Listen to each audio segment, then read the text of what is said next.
Russia and Ukraine broke out under Joe Biden's incompetent leadership. But President Trump is determined to try and end this war and stop the killing.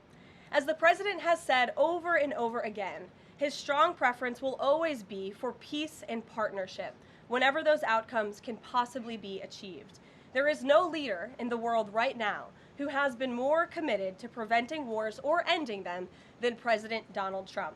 Just look at what took place here at the White House last Friday, when President Trump hosted the Azerbaijani president and Armenian prime minister and got the two leaders to sign a historic joint declaration for peace, ending a decades-long conflict that disrupted the region and claimed countless lives.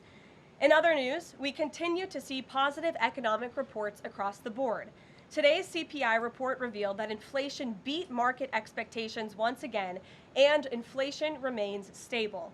Overall, inflation has run at a 1.9 average annual pace in President Trump's first 6 months in office. Prices for everyday goods continue to decline. Energy prices fell in July, including gasoline, which is down nearly 10% over last year, and propane, which is down 2.5% over last year as well. Egg prices fell once again in July and are down 20% since President Trump took office. Shelter inflation, the largest contributor to overall inflation, is at its lowest level since October of 2021. Wage growth for American workers is beating inflation once again. As inflation declines, this administration continues to be wholeheartedly committed to putting more money back into the American people's pockets. American real wages are up 1.3% over last year and have increased each month since President Trump took office. And small business optimism, according to this morning's report, has also reached a 5-month high. Ignore the panicans and trust in President Trump. That is our motto here at the White House. The America First economic agenda is working. On another matter, yesterday, President Trump took bold action to finally restore law and order right here in our nation's capital. The president declared a crime emergency in the District of Columbia, federalized the D.C. Police Department, and mobilized the D.C. National Guard to end violent crime in our nation's capital. As part of the president's massive law enforcement surge, last night, approximately 850 officers and agents were surged across the city. They made a total of 23 arrests, including multiple other contacts. Last night, these arrests consisted of homicide, firearms offenses, possession with intent to distribute narcotics, fare evasion, lewd acts, stalking, possession of a high-capacity magazine, fleeing to a lewd in a vehicle, no permits, driving under the influence, reckless driving, and a bench warrant. A total of 6 illegal handguns were seized off of District of Columbia streets as part of last night's effort. This is only the beginning. Over the course of the next month, the Trump administration will relentlessly pursue and arrest every violent criminal in the district who breaks the law, undermines public safety, and endangers law-abiding Americans. President Trump will not be deterred by soft-on-crime Democrats and media activists who refuse to acknowledge this rampant violence on our streets. He is going to make our nation's capital the most beautiful and safe city on earth, just as he promised on the campaign trail. Staying on the topic of public safety, the Trump administration continues to shatter records on border security. According to brand new numbers released this morning from Customs and Border Patrol, illegal crossings have fallen to all-time lows once again. Here were the records set in July. Again, these numbers were released this morning. The lowest monthly nationwide encounters ever, down nearly 90% from the monthly average under the Biden administration. The lowest monthly Border Patrol apprehensions nationwide ever, smashing the previous record set the prior month in June. The lowest monthly Southwest border apprehensions ever. The lowest daily apprehension average ever. The lowest single-day apprehensions ever. And for the third straight month, there were 0 illegal aliens released into the country. Let me repeat that remarkable statistic. For the third month in a row, not a single illegal alien was released by the Trump administration into the United States of America. This is historic. Under President Trump, this border is the most secure it has ever been. When you fortify the border, when you restore deterrence, and when you empower Border Patrol agents and our brave men and women in uniform to actually do their jobs to enforce our laws like this president has, this is the incredible result. And in the interior of our country, criminal illegal aliens continue to be arrested and removed. Here are some of the criminals arrested by ICE in just the last few days. ICE Buffalo arrested an illegal alien from Jamaica convicted of attempted murder. ICE Buffalo also arrested an illegal alien from Ecuador convicted of leaving the scene of an accident resulting in death. ICE Houston arrested an illegal alien from Mexico convicted of manslaughter. ICE Newark arrested an illegal alien from Mexico convicted of the sexual assault of a minor. ICE Dallas arrested an illegal alien from Mexico convicted of assault causing bodily injury. And already the Trump administration has arrested more than 300,000 illegal aliens in 2025. Again, more than 300,000 illegal alien criminals have been arrested in the interior of our country in the first 6 months of this administration. And despite many false reports in the media, nearly 70% of these arrests have been criminal aliens with criminal charges or prior convictions. This is success all around. This is removing the most dangerous public safety threats from America's communities and returning these individuals to their home countries. So there's been success all around. I'm sure you have a lot of questions today. I'm happy to get to them, so let's get started. And as always, we'll start with our new media seat, who is our podcast host today, Benny Johnson. Benny, why don't you kick us off, and thanks for being here. Thank you, Caroline. As a DC resident of 15 years, I lived on Capitol Hill. I witnessed so many muggings and so much theft. I lost track. I was carjacked. I have murders on my Ring camera and mass shootings. I witnessed a woman on my block get held up at gunpoint for $20, and my house was set ablaze in an arson with my infant child inside. And so to any reporter that says and lies that DC is a safe place to live and work, let me just say this. Thank you.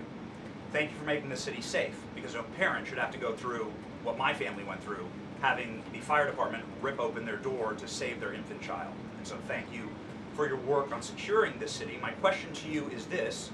Nancy Pelosi has attacked the president for deploying the National Guard to the city, saying that it is to cover for his incompetence. Hillary Clinton has also attacked the president for securing the city of Washington, D.C. I'd like to get your response to Nancy Pelosi and Hillary Clinton. Sure. Well, first of all, Benny, I'm so sorry that happened to you and your family. There have been, unfortunately, far too many victims of crime in this city, and I know the majority of residents in the District of Columbia agree with you. In fact, a new poll from the Washington Post I was reading this morning, this was released in May of 2024, so it's quite funny how many of you in the media agreed with what the president was saying yesterday, but now once the president says it, many of you are disagreeing with him. But this poll released by the Washington Post found that 65% of district residents think crime is an extremely serious or a very serious problem, and this was up from 56% last year. So the concern that you share with so many other residents in the District of Columbia is real, and that's why this president is taking action to address it. To get to the heart of your question, I think it's despicable that Democrats cannot agree that we need more law and order in a city that has been ravaged by violence, crime, murders, property theft. This should be a winning issue for all Americans. I don't understand. It's just anything President Trump does, the Democrats want to disagree with. I think the president would love to work with Democrats on this issue to bring law and order to America's cities, but unfortunately they have failed, and that's why he's taken this historic action to federalize the National Guard. And as you're seeing from last night's numbers, we already have seen success. We are removing violent offenders, we are arresting criminals, and we are removing drugs and firearms off of the streets of the city to make it safer for all of its residents. Just a very quick follow-up to that. Given the heroic actions of a member of this administration just a few blocks from this building, will the president consider giving the Presidential Medal of Freedom to Big Balls? I haven't spoken to him about that, but perhaps it's something he would consider. I'll ask him and get back to you, Benny. Thanks for being here. Gabe. Thank you, Caroline. Regarding the Putin and President Trump summit on Friday, Why not invite Ukrainian President Zelensky to that summit? I know the President said yesterday that he planned to speak with him right after the summit and even before, but why not invite Zelensky, and whose decision was it to not invite him? Was it the President or was it President Putin? Well, this meeting came about because the President of Russia asked the President of the United States to meet through his special envoy, Steve Witkoff, who, as you all know, traveled to Russia to have a conversation with Putin at his request. And so the President is agreeing to this meeting at the request of President Putin. And the goal of this meeting for the President is to walk away with a better understanding of how we can end this war. And the President said at this podium yesterday when he joined all of you in the room that he hopes in the future there can be a trilateral meeting with these three leaders to finally bring this conflict to an end. But this administration has really used every lever, has taken every measure to achieve peace through a diplomatic solution. And I think the President of the United States getting in the room with the President of Russia, sitting face to face rather than speaking over the telephone, will give this President the best indication of how to end this war and where this is headed. And another question on something that happened yesterday, but I wanted to get the White House response. A judge ruled that the grand jury transcripts in Ghislaine Maxwell's case should not be released. What's the White House response to that? And do you plan to appeal? And what do you tell President Trump's supporters who want that information released? We think that decision is unfortunate. Of course, we moved to unseal that information because the President has said he wants to see credible evidence released. As for the appeal process, I would defer you to the Department of Justice for that. Rachel. Thanks so much, Caroline. We're learning that President Trump spoke with Ukrainian President Zelensky. I was curious if you can share any more details about their call, and did Zelensky give President Trump any red lines, any non-starters ahead of this summit on Friday? Look, I don't want to reveal the private conversations between the President and President Zelensky, but what I can tell you is that the President has deep respect for all parties that are involved in this conflict and are trying to bring this conflict to an end. After Special Envoy Witkoff returned from his meeting with President Putin in Russia, his first phone call was to President Trump. And President Trump's first phone call was to President Zelensky and to our friends in Europe to keep everybody in the loop about where the United States can see moving the ball forward to end this conflict. And so we continue to be very much engaged with President Zelensky and the Ukrainians, but also our allies in Europe as well. And then just one more for you. How does the President measure success coming out of this meeting? The President at times has suggested that Putin might be tapping him along. Is he prepared to walk out of this meeting if he senses that Putin is not serious about ending this war? I think I just answered that question for you and what the goal and the expectation of the meeting is. And I won't jump ahead of any hypotheticals, and I'll leave it to the President to speak to all of you after the meeting, which I'm very confident he will. Steve. Is he optimistic that a deal will emerge from this meeting, or is he simply going to listen? I think this is a listening exercise for the President. Look, only one party that's involved in this war is going to be present. And so this is for the President to go and to get, again, a more firm and better understanding of how we can hopefully bring this war to an end. Caroline, how did you settle on Alaska as the site for this? So there were some other sites being discussed. Is this like it was a midpoint between the two leaders? There were many sites discussed, but of course Alaska is a state within the United States of America, so the President is very honored and looks forward to hosting President Putin on American soil. Last thing, is there a joint news conference plan, or will the President have a solo one? What sort of scheduling stuff? Yeah, the mechanics and the scheduling, Steve, are still being ironed out. For Friday, we're working with our Russian counterparts to put those plans into action, and of course we'll keep you all apprised on the logistical details of Friday as soon as we get them. Charlie? The President said at the podium yesterday twice that he was planning to go to Russia. Was that a verbal slip-up, or does he actually plan to go to Russia? Perhaps there are plans in the future to travel to Russia, and on Friday the President will be meeting with the Russian President Vladimir Putin in Alaska, as you know. Phil? Last week, the President said the CEO of Intel was highly conflicted, seeming to cite his past investment with Chinese companies that were doing business with the Chinese military. Yesterday, he called his meeting with that CEO a success. So what can you tell us about what the Intel CEO said to President Trump that changed his mind? The President put out a statement that you cited, Phil. I will leave it at that. He shared his thoughts on that meeting and how it went, and for any further comment on that, I'll leave it to him to make. Will the Bureau of Labor Statistics continue to put out monthly jobs reports? Well, look, what I'll tell you about the Bureau of Labor Statistics, I believe that is the plan and that's the hope, and that these monthly reports will be data that the American people can trust. As you know, the Bureau of Labor Statistics has made massive revisions after the last several reports that they have put out. And there has certainly been a decline in the quality and the reliability of data coming from the Bureau of Labor Statistics, and there's been an increase in revisions. And this president and the administration is finally tackling this problem that so many have talked about, and the president is actually doing something about it. We need to restore new leadership that we can trust. As you know, the president has appointed someone new to take over the BLS, and so we need to look at the means and the methods of how the United States is acquiring this very important data, and all of that is going to be done, and the goal, of course, is to provide honest and good data for the American people to make very important economic decisions on. Michael. Thank you, Caroline. Two questions, if I may. The president has talked about land swaps between Russia and Ukraine. Vladimir Putin says he wants Russia to hold on to Russian-occupied territory in eastern Ukraine. Is the White House at all concerned about the messaging that potentially giving over or allowing for Russia to maintain its occupied territory in eastern Ukraine, what that might say to other U.S. adversaries like China? Look, right now, the President of the United States has done more to end this war than his predecessor, Joe Biden, who allowed this war to take place. This war, don't forget, happened at the result of the weakness and the incompetence of the previous administration. And so the president inherited this conflict, and he is determined to end it. And it's a very complex and complicated situation. As for the details of the plans that have been kind of tossed back and forth, I won't get into those, and I will let the President of the United States discuss those plans with the President of Russia, with our European allies, and the President of Ukraine, Zelensky himself as well. Sure, go ahead, in the green. Thank you, Caroline. As far as the policing and security operations in DC, Speak up. Is there a timeline? Do we know what success looks like? And is it going to last longer than 30 days? And also, is there going to be an immigration enforcement aspect to this?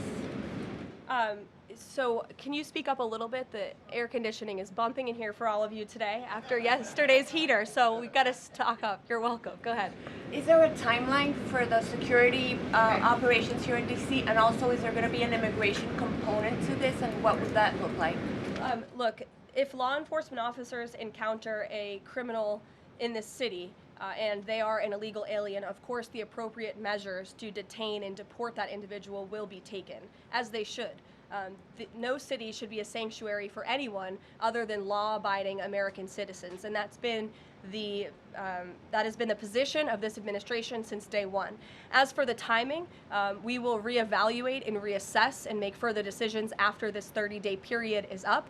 But within these 30 days, our entire focus is making sure that this is the most efficient operation possible and that we are removing as many criminals from the streets and we are cleaning up DC as best as we can and working with the Metropolitan Police Department to do that. I know the mayor just spoke several minutes ago. I was watching her on television, and she said that an increase in law enforcement officers on the streets will be helpful to deter crime in this city, and we look forward to working with these brave men and women of the Metropolitan Police Department to remove criminals off of our streets and to keep law-abiding citizens in the district safe.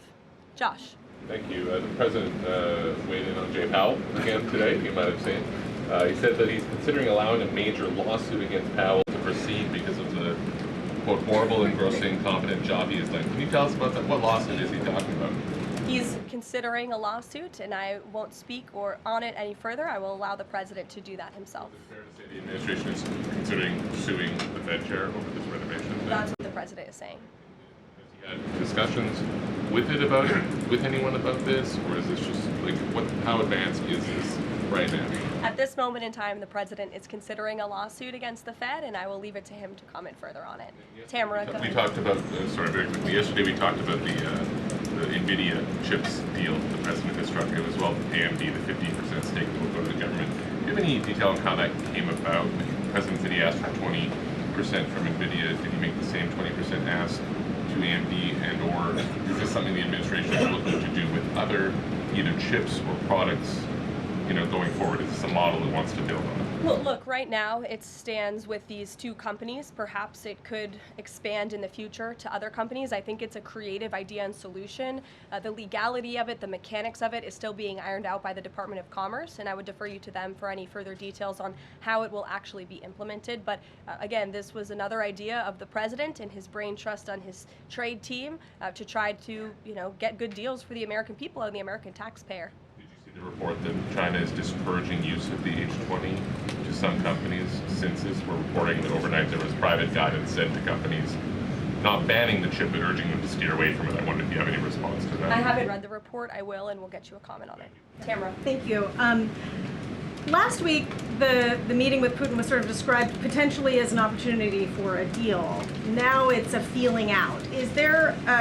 Has there been a shift in expectations within the White House or an effort to temper expectations about what success looks like for this meeting? Well, I mean, look, I think both can be true, right? The president has always said he wants a peace deal. He wants to see this war come to an end. But this bilateral meeting is a bilateral meeting between one party in this two-party war, right? You need both countries to agree to a deal. The president is accepting this bilateral meeting with Putin on Friday, and I will let him speak further to it after it concludes about how he felt it went. Also, completely unrelated topic, regarding the president's efforts in Washington, D.C., do you have any specifics about how homeless people will be dealt with, where they would be moved to? What does this look like? I do, yes, and it's an important question, so thank you for raising it. The Metropolitan Police Department, with the support of the new federal agencies who have been surging on the streets of the District of Columbia, are going to enforce the laws that are already on the books here in Washington, D.C. For far too long, these laws have been completely ignored, and the homelessness problem has ravaged the city. So D.C. Code 22-1307 and D.C. Municipal Regulation 24-100 give the Metropolitan Police Department the authority to take action when it comes to homeless encampments. So homeless individuals will be given the option to leave their encampment, to be taken to a homeless shelter, to be offered addiction or mental health services, and if they refuse, they will be susceptible to fines or to jail time. Again, these are pre-existing laws that are already on the books. They have not been enforced, which is part of the reason for this federalizing of the National Guard to bring in this assistance for law enforcement. While we are targeting criminals and trying to remove criminals off of the streets, we also want to make DC safe and beautiful, and that involves removing mentally disturbed individuals and homeless encampments as well. So we will be using these regulations and code that already exists to clean up our streets, and we've already had great success. Not many of you picked up on this, but the United States Park Police has actually done remarkable work in terms of removing homeless encampments from the city. Since the president signed this executive order in March, 70 homeless encampments have been removed by the U.S. Park Police. There are only 2 homeless encampments remaining in D.C. federal parks under the National Park Service's jurisdiction, and the removal of those 2 remaining camps is scheduled for this week. So the U.S. Park Police will be leading this effort alongside MPD. Just very quickly, he had talked in one of his social media posts about moving them very far outside of the city. Is that off? No, it's not off. We're exploring how we could do that. But again, homeless shelters, offered addiction and mental health services, or jail if they refuse are the options on the table right now. And we'll continue to explore that option. Sure. Thank you so much, Caroline. President Zelensky said moments ago that he thinks Russia is preparing for a new offensive on at least 3 different areas of the front line. Is this something that you could confirm based on U.S. intelligence? And if the president sees that Putin is indeed planning major new offensive or moving troops, would he call off the meeting on Friday? I'm not in a position to confirm or deny or comment on that intel at this time. Monica? Thanks, Caroline. My question involves RussiaGate. A whistleblower alleges that then Congressman Adam Schiff approved leaking classified information to smear President Trump's image during the RussiaGate scandal. Does the president plan to investigate Adam Schiff, and what would accountability look like if more information confirms this report? The president has already said he wants to see Adam Schiff held accountable for the countless lies he told the American people in relation to the RussiaGate scandal. I brought Tulsi Gabbard out to this podium podium to talk to you about all of that. And this administration is taking accountability very seriously. As for this new FBI whistleblower report, I understand Kash Patel last night declassified a 302 FBI document showing that a whistleblower who is a Democrat, a career intelligence officer who worked for Democrats on the House Intel Committee for more than a decade, repeatedly warned the FBI in 2017 that then Rep. Adam Schiff had approved leaking classified information to smear then President Donald Trump over the RussiaGate scandal. This is obviously a bombshell whistleblower report. Hopefully more people in this room will cover it as such. And I have a quote from the FBI director for all of you. He has said this: "For years, certain officials used their positions to selectively leak classified information to shape political narratives. It was all done with one purpose: to weaponize intelligence and law enforcement for political gain. Those abuses eroded public trust in our institutions. The FBI will now lead the charge with our partners at DOJ, and Congress will have the chance to uncover how political power may have been weaponized and to restore accountability." That's what the administration is focused on, and hopefully we'll see some more media reports on this whistleblower allegation. If this were reversed, if this were allegations against the president or any of these cabinet officials, I'm sure everyone in this room would cover it as such. Elizabeth, go ahead. Thanks, Caroline. After yesterday's action to federalize the D.C. police, is the president still interested in working with Congress to end the Home Rule Act, something you talked about in the past? Senator Mike Lee has a bill on it. Is that something he's still interested in? The president is very much still interested in working with Congress to address many of the issues that have plagued Washington, D.C., such as the cashless bail policy, which has been a complete disaster for the city. Juvenile delinquency is another major problem in the city that Congress can address. So I know Congress is on recess right now. When they get back to work to Washington, this president looks forward to having these conversations with our friends on Capitol Hill so we can work with them to make D.C. safe and beautiful again. And again, we encourage Democrats to join us in this effort. Perhaps their approval ratings would move up a little bit if they did. I saw a new poll today. Democrat approval rating is at an all-time low, 32%. If they could just stand by the basic notion of law and order, perhaps they would see that tick up a bit, and we welcome them to do that. Dasha. Thanks, Caroline.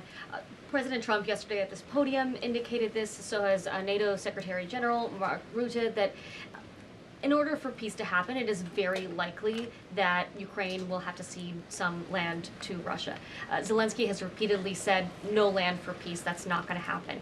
Has this administration communicated to Zelensky that he's going to have to change that position? Look, I appreciate your asking that question in a different way than your colleague Michael in the back. I don't want to get into the details of these negotiations and these discussions that have taken place out of respect for where we are right now, and I'll let the president speak on it further if he wishes to. One more about Israel. Sure. I know the president has had a call with Prime Minister Netanyahu recently. Netanyahu is planning to seize the remainder of Gaza City. What is the administration's position on this move by Israel's government? Look, this is an incredibly complex and complicated war that, again, was inherited by this president, by his predecessor, Joe Biden. October 7th was one of the worst days in history. We saw innocent people slaughtered, murdered, kidnapped by Hamas terrorists. This administration has taken extensive time and effort and resources since Inauguration Day in January to end this conflict. We have given many flexible arrangements backed by Israel to Hamas, and unfortunately, Hamas has never agreed. Looking ahead, I will let the president speak on where he sees this going, but this is, of course, an incredibly complex and complicated situation. The administration has made our goal clear. We want to see this conflict end. We want to see the hostages released, and we've tried. The president and his national security team have given extensive effort and time to doing that. With how Israel has used those resources and the assistance that you've provided? Look, I'll let the president speak on the further actions that Israel may or may not be taking.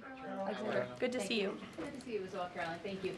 The Kremlin is expressing interest that Friday's meeting will move beyond just terms to end the war into improving bilateral relations. There's talk over how they're interested in potentially restoring direct flights between Russia and the United States. Is President Trump open to those kind of peripheral conversations, or is this directly focused on ending the war in Ukraine? I think this conversation on Friday is focused on ending the war in Ukraine as far as the president's perspective goes. Those conversations, I think the president is interested in having, but his main priority right now is ending this war and to stop the killing that has gone on for far too long. You're welcome. In the back. Go ahead. Yeah, 2 questions on the economy. So first, we've had small businesses tell us that it's not foreign exporters who are eating the tariffs, it's them. And they've held off on raising prices, but soon they're going to have to raise prices. What is the White House's message to them? The White House's message to our small business owners across the country is you have never had a better ally or friend or supporter in this White House than President Donald Trump, who is a businessman himself, who understands your concerns, and who wants to restore wealth back to our country through the powerful use of tariffs. And that's what he's focused on doing, while simultaneously driving down costs. You have to remember, we are 6 months into this administration, and we had a president who had no business experience, had no idea what he was doing, and who funneled billions of wasteful spending dollars into our economy, which created the worst inflation crisis in a generation. Now this president is focused on tackling inflation, deregulating, cutting costs, cutting red tape to make it easier for small business owners to thrive. And again, the economic indicators show that we are moving in the right direction. In January, when this president showed up to the White House, the 6-month annualized core inflation rate was 3.7%. Today, 6 months later, the 6-month annualized core inflation rate is 2.4%. So we are trending in the right direction. Moving forward, since President Trump took office, for another 6 months, inflation will be tracking at 1.9% at this trajectory. You look at grocery prices, they fell, energy prices fell, fuel oil fell, ship fares fell, propane fell, butter, margarine, eggs, non-prescription drugs. You go through the list of items that are falling. And then I would also point to that report this morning showing that small business optimism has reached a 5-month high. So look, we inherited an economic mess from the previous administration, but this administration is focused on fixing it every day. And part of that is signing the largest tax cuts into law to put more money back into the pockets of these small business owners. Just on the BLS, they collect the inflation data, obviously. If the jobs data is not reliable, should Americans trust the inflation data? Well, look, the jobs data has had massive revisions. We want to ensure that all of the data, the inflation data, the jobs data, any data point that is coming out of the BLS is trustworthy and is accurate, which is why the president has restored new leadership at the BLS. Sure, go ahead. Yeah. Okay. Hi. Thank you. So Gavin Newsom has said that California is going to sue in response to the government's demand for $1 billion from UCLA over the DOJ's anti-Semitism findings. Newsom has called this extortion and ransom, so I'm wondering what the White House's response is to Newsom on UCLA. Bring it on, Gavin. This administration is well within its legal right to do this, and we want to ensure that our colleges and our universities are respecting the First Amendment rights and the religious liberties of students on their campuses, and UCLA has failed to do that. And I have a whole list of examples that I will forward to Gavin Newsom's press office if he hasn't seen them himself. Brett. Thanks, Caroline. What was the reason that President Trump chose to move on from Billy Long as IRS commissioner? Look, I think the president wants to see Billy Long as the ambassador to Iceland. As you know, that is where he will be headed. And the president loves Billy Long, and he thinks that he can serve the administration well in this position. For now, Secretary Scott Besson will be the acting IRS commissioner. Timeline for announcing a new pick? Go ahead. Thank you. Oh, Ed, go ahead, but wait, then in the back, yes. Go in the back first. Okay, sure. Thanks, Caroline. Ladies first. One foreign policy and then one domestic question, if I may. There are roughly 30,000 children from Ukraine who have reportedly been abducted and are kind of dispersed around Russia. They've been showing up on these websites for adoption. Is their return a red line for the president in any deal ending the war? The administration is aware of these reports. I don't want to set red lines for the president on his behalf from this podium. However, the president did encourage Ukraine and Russia to speak directly to one another in terms of these humanitarian issues, and we have seen progress. You have seen prisoners of war swapped between these two countries as a result of these direct talks, as well as children, and that remains a concern, but it's one that Russia and Ukraine need to iron out together, which is why this president has encouraged them to speak. Okay, and then if I can, the D.C. action real quick. The president said yesterday that this is a model federalizing the National Guard that could be used to combat really high rates of crime in other cities like Chicago, LA, Baltimore. What sort of authority would he have to deploy forces like that, absent the Home Rule Act? Look, the president is speaking about what he'd like to see take place in other cities around the country. Right now, this administration is focused on making D.C. safe and beautiful again. When the time comes, we'll talk about that. But I will note that the president wants to see all of our nation's cities be safe. But I think starting with our nation's capital is a great place to begin, and it should serve as a model for the rest of the country. Ed. Just to bind up a few of the D.C. things, because a lot of them have been asked, but in talking with Congress about potential changes to home rule and whatever else, would he also push the House to finally pass D.C.'s budget so that it has access to all that money that it does need for policing, for schools, and for other services here in the city? Yes, and as you know, he has done that. He put out a statement calling on the House to take up the Senate's legislation, and he stands by that position. Let me take you back to something from last month. You guys announced the president was diagnosed with chronic venous insufficiency after his legs were seen swelling. How's he being treated for that? And while you were upfront about those health issues, curious if the White House would be willing to let us speak with his physician directly about those health issues. I know there were a lot of concerns about the last White House not making the physician available. Would the physician be available in this case? I don't want to make that commitment on behalf of the physician, but it's certainly something we can look into and explore out of the effort of transparency, because unlike the previous White House, there is nothing to hide. You guys see this president working around the clock, literally 24/7, all of the time, and I will be happy to look into that request. Can we at least get an update on how he's being treated for the swelling legs and for the hands and the other issues? Look, you see the president every day. He's moving, he's working, he's continuing. There have been no adjustments made to his lifestyle.